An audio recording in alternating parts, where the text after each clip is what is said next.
For some Catholics, it is demons that taunt priests with sexual desire. The Conversation is an independent and non-profit source of news, analysis and commentary from academic experts. Elizabeth McAllister, Wesleyan University. The Conversation, a Pennsylvania grand jury recently released a report on the systematic ways Catholic priests aided and abetted one another to sexually abuse children for 70 years.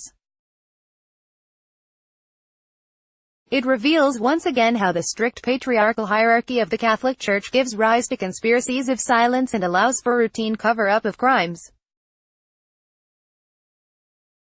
Cover-ups are also encouraged by clericalism, the belief that ordained priests are inherently superior and closer to God than the laity. This much has been demonstrated by countless observers. But there is another, lesser-known factor contributing to the abuse, that I want to point out as a scholar of spiritual warfare in some forms of Christianity.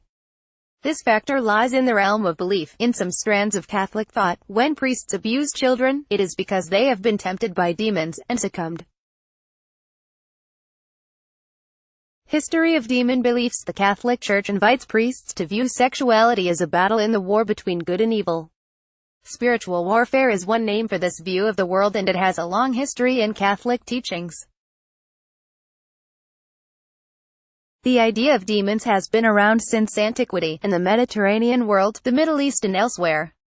In Christianity, preoccupation with demons reached its peak in the Middle Ages. Demons were explicitly defined by the Church in 1215 under Pope Innocent III. Theologians work to identify classes and ranks of demons who operated under the authority of the devil himself. Demons were seen as fallen angels who disobeyed God and worked to subvert God and goodness. Demons are malevolent beings who lord over specific domains of sin. Christians are called to battle evil, including evil that comes by way of the demonic. The more pious one is, the more intense will be the attacks from the demons. After the Second Vatican Council of 1964, demons faded out of focus and exorcisms were rare. But my research shows that the spiritual warfare worldview is on the rise in the Catholic Church. This is despite the fact that demons and exorcisms are largely viewed by most American Catholics as remnants of a medieval past. The return of demons and exorcisms. In 1999, Pope John Paul II brought back a focus on the formal rites of exorcism, the official ritual that priests use to rid a person from demonic affliction or possession. The Pope later recommended that every diocese in the Catholic world appoint and train an exorcist. The Catholic Church in the United States took up the call and in 2012 founded the Pope Leo XII Institute in Illinois to support the spiritual formation of priests to bring the light of Christ to dispel evil. To this day it serves as a school for exorcism and deliverance of the laity from demons. The institute offers workshops for clergy such as angels and demons, natures and attributes. Under this belief system, in the battle for souls, demons can establish relationships with people who open the door to them through sin and disobedience to God.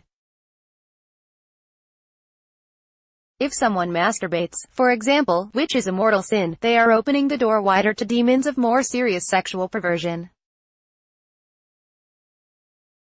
Such demons include figures mentioned in the Bible such as Baal, the ancient Phoenician sun god, and his consort Ashtoreth, now viewed as a force of sexual immorality and perversion. Jezebel, the 9th century BC Phoenician princess, lives into the modern era as a demonic personality who encourages illicit sexual acts, violence and rape. Devil in Roleplay. In one church writing for Commonwealth, an American Catholic journal, one ex-seminarian described a formation, or training, workshop sponsored by his seminary. He described how participants were given name tags with the names of demons on them and asked to play the role of demons to tempt one another. He explained how they would choose one person and hiss and curse to entice him to watch pornography and masturbate. The point, of course, was to train the participants how to choose chastity and to stand strong against sexual desire.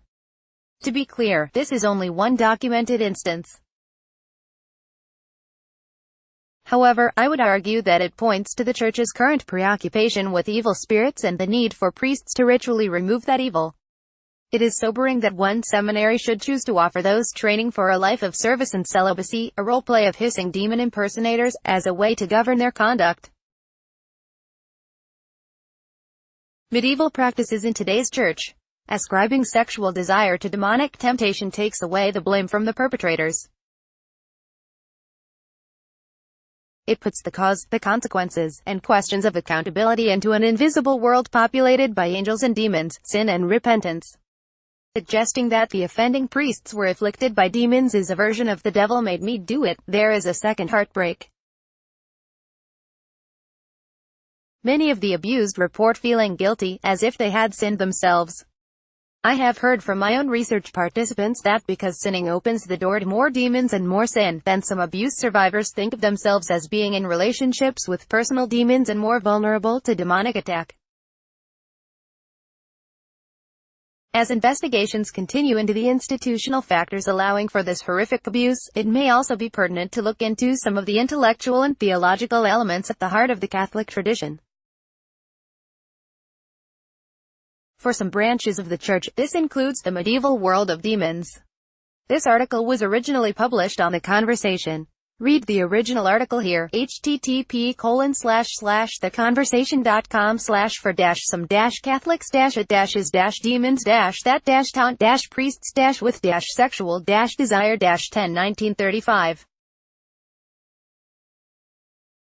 Copyright 2018 The Associated Press. All rights reserved. This material may not be published, broadcast, written or redistributed.